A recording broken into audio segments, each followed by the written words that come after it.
Today is a Hey, good morning. good one. Good morning. I was gonna lift up my mug I and know. say good morning, but I don't have a mug on with me. I've been trying to delay getting my second cup of coffee. I just love coffee so much.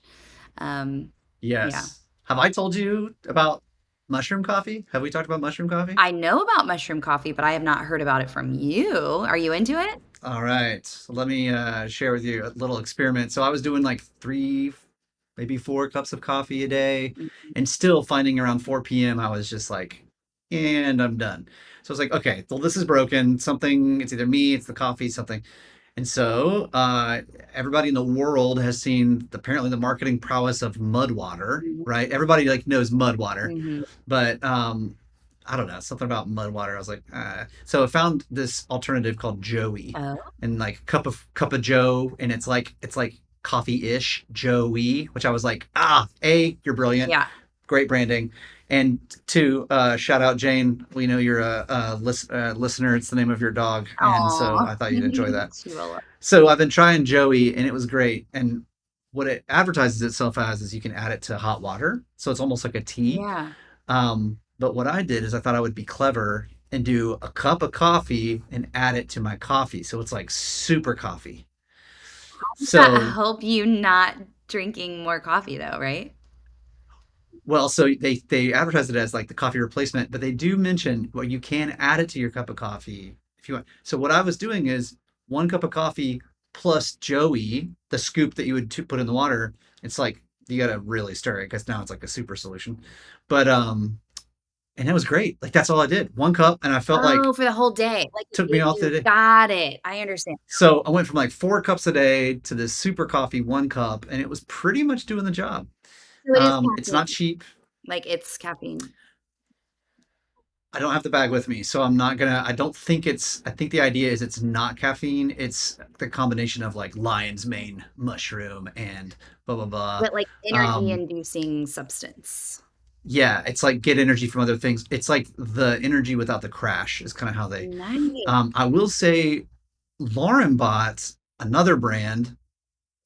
I'm not sure why, but a bag arrived of this other branded mushroom coffee, and it's called Rise, I think Ryze. And since neither is a sponsor and neither of them cares, Yeah.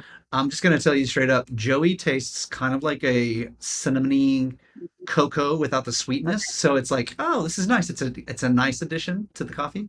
Rise straight up tastes like throw up, and Oh. I do not advise it. But and I don't know which parent to blame here, but one of our parents has given me the DNA where I'm like, but it doesn't matter. I paid money for it. I'm going to use this in my coffee until it runs out. So Oh every morning, my my coffee God. right now tastes Daniel, terrible. you're better than that. You deserve coffee that tastes good. Oh my gosh. So Joey, obviously Rise would not be interested. Joey, if you listen to this and you'd like to sponsor Seth Said What, we would love to take you up on that. Reach out to sethsaidwhat.com and we'll connect with you. That's right. I know. I'm getting ready to start another podcast called Get Mom Ready.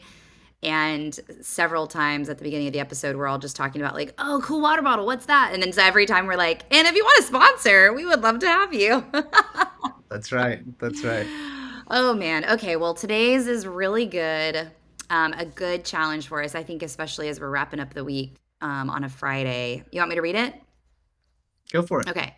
After you make a strategic error, of course, we make strategic errors all the time, not enough time, incomplete information, a fast changing system. Sooner or later, a significant strategic error occurs. Don't beat yourself up. Now what? The real problems occur when the error is made. Don't follow a strategic error with an investment error or an effort error or a time error. Don't follow it with an emotional one either.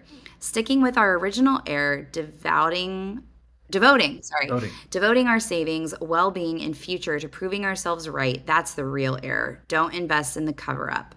After you make a Ooh. strategic error, announce it, own it, and then move on. It's pretty good. Don't invest in the cover up. Mhm. Yes. And I think this one goes to what Man. we were talking about earlier this week of just like trying to create a Hmm. culture of innovation and experiment and have at the executive level to be able to be like, it's okay. What did we learn? And now let's move on. But when people feel scared and they have to cover it up, or they feel shame or guilt because they messed up, then you're just wasting, to Seth's point, even more time and energy and money, because it's you're not moving things forward. So this That's right. today.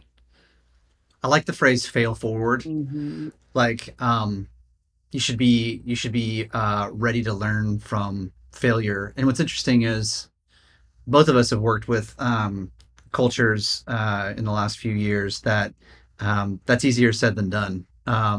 And I think the phrase is shame culture. Hmm. So it's really interesting to watch people receive that kind of advice, and like it's against everything in them to want to approach something with the where failure's a teacher rather than no, you don't fail. And yes, you invest a lot in the cover up. Um, Yeah. yeah, that just comes to mind. Yep. Man. So good.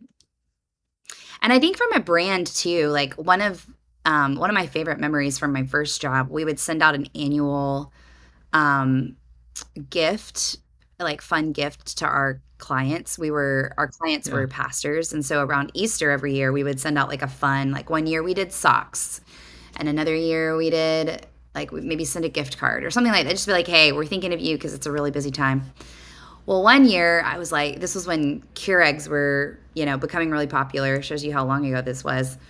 So we did custom branded Keurig cups as like a, hey, get a boost of energy this week when it's really busy. And we sent them in um, like media mailers, So it's kind of squishy. Yep. It's like, didn't even think about it.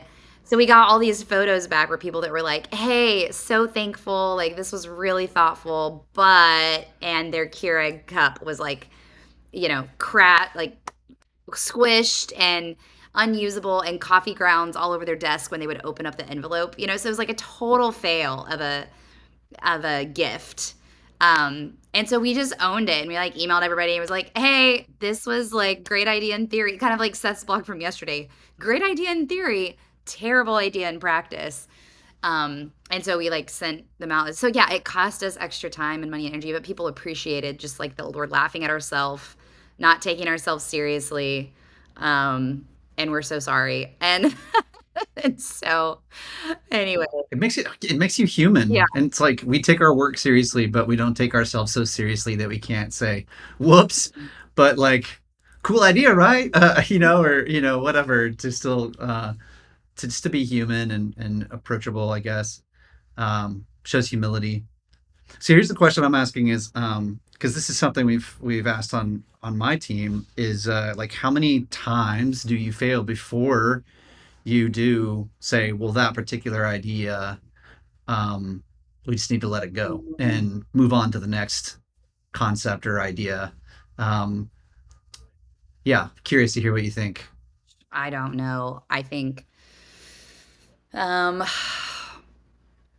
I think for me, it's more about having the right people that you trust to be the sounding board when it is time. Like when you've given it, well, let me back up. Okay, to have estimated guests of like success marks. Like that's part of my ready framework, right? Is like the delegation piece. Like who's going to do what by when, and what are our benchmarks to help us know if we're successful or not. And I think every 90 days is um, a good timeline to like recalibrate. So like maybe give it 90 days, figure out what's working, what's not, give it another 90 days. And if it's been 6 months and it's still not working, that would be an indicator to me. But I think it's important to have people that are removed enough, but close enough, like where they know the context, they know the audience, they know the market, but they're not like emotionally tied to it, Yeah, that's a big is deal really helpful. because they will cling the emotional part of that, whether it's out of pride or shame or They're just like, we put so much uh, work into it, like, we put work into it. You feel like everything's hanging out. The stakes feel so high, or there's relationship that you're like, will this damage the relationship if I say this isn't working? And like, we'll try again next time, but we got to stop this. There's so much to it, but yeah, we talked about culture this week too, and I think just continuing to develop the culture. We actually talked about it early, like 5 minutes ago. But continuing to develop the culture that that says it's not you, it's not personal, but we can move along and probably set. Okay, so my context is not as much time as it is the concept. Mm, So like we tried an ad campaign. I'll call it ad campaign. It's more complicated than that. But mm, I mean, we tried it 3 times and saw zero, for the analogy, leads. So this ad campaign yielded zero leads, and we tried 3 times. yeah. And it was like, I think it's time to move on. And we have an endless number of other ideas for ad campaigns. Let's try those.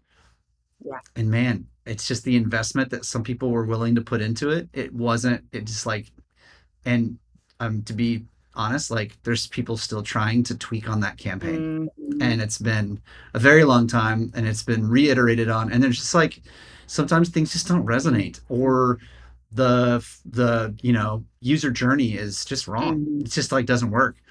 Um, but I think Seth, I mean, gosh, that's why that probably of all the things, the line that's "don't invest in the cover up" is just hitting me so hard today. Like, and it's not like, yeah, cover up is an extreme way to say it, but it hits the yeah. point. Like, how much are you investing in the refusal to let go? Yeah. That's where the real damage happens. And I've been trying Um, to reframe my, like, I feel like in my experience working for other companies, like full time, there was this pressure, like speaking of ad campaigns, for example, it's like a trigger word for me because it's like, oh, if we don't get an ROI, you failed.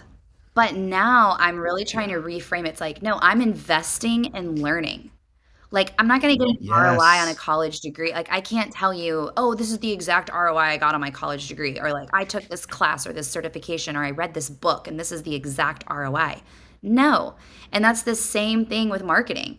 Like, we're gonna Mm. invest $1,500. I did that not too long ago. I had in my head that I was gonna invest 1,000. Like, I had told myself, even if I lose 1,000, it's kinda like gambling, right? It's like if I lose 1,000, I'm okay with that. Like, I'm because I'm gonna learn. I'm gonna get data. I'm gonna get learnings. I'm gonna understand, did this resonate? Did this not? And within that $1,000, we're gonna run, I think we ran like 4 different ads. So we have lots of sets of data, right?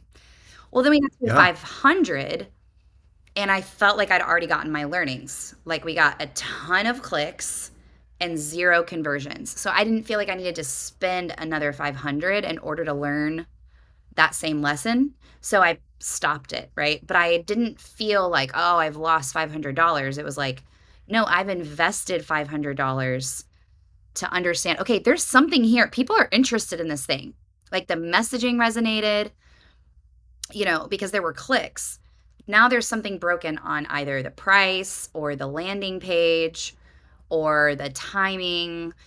It's too big of an ask, like all of those things. But I was able to get validation and then also constructive feedback. And so I think that's the way you got to look at it. So if you're a leader listening to this, running an organization, please have a spirit of experimentation and look at it as investment, not losing money or like a sunk cost. Love it. Yeah. I think that's great. Great place to Awesome. great place to leave this Well, one. I hope you don't have your gross cup of coffee. Did you already have your gross cup of coffee today? I did. I don't use creamer ever, but Lauren has creamer, and I've had to add creamer to just palate this stuff. I'm like, Ew. so look, hey, so look at that. How about that example? Yeah. This cup of coffee is a failure, and I'm investing in another product to cover up the failure that is this cup of coffee to make it palatable, and it's still not even working that great. So like, I should probably just go home and throw that away and say, Joey works. I'm using that, or I'm just going back to black Yeah. coffee. So there you Did not go. bring That's you the joy. we That was full we circle. came full circle. All right.